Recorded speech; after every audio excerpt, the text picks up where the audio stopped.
multiplying common fractions by common fractions. We are familiar with dealing with fractions as a part of a whole number. Now, let's work with the concept of fractions of fractions. What does this term fraction of fractions mean? Consider these scenarios. Paseka and her friend order one large pizza that is half pepperoni and half chicken. Paseka eats 1/3 of the pepperoni portion. Her friend eats 1/5 of the chicken. So both Paseka and her friend have eaten a fraction of the fraction of pizza. At the start of the trip, the fuel tank on the car was 3/4 full. The trip used 2/5 of the fuel tank that was remaining in the car. Here we are dealing with fraction of fuel that was left in the tank, which is a fraction of a fraction.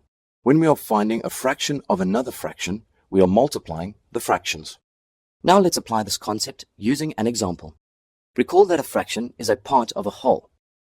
For instance, in a class of 20 learners, 2/5 are girls. Here, the class of 20 learners forms the whole.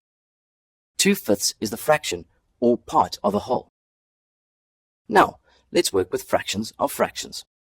For example, we observe that 1/4 of the girls wear glasses.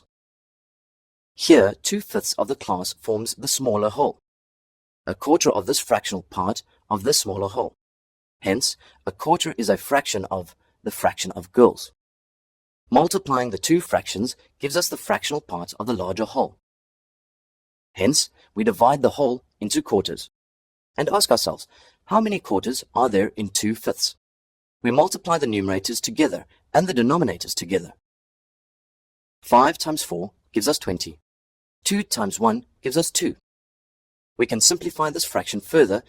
This means that 1/10 of the class consists of girls who wear glasses. Need more help? Subscribe to our channel. Can't wait that long? Ask Masky to help you and let the math finally start mathing.